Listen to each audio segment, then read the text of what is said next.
Струва си за приятелите, за живота, за роднините, за семейството и за мускулите.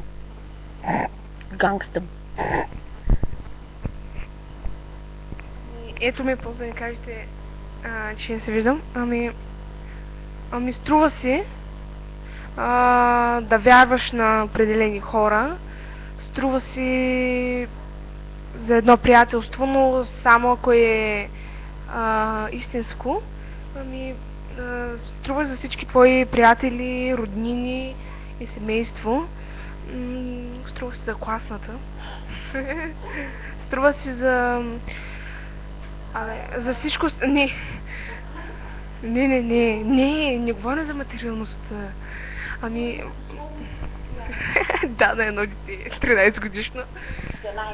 Аз съм 13. И както и да е, значи в днешно време за много малко нещата се струва, това е истината. Значи...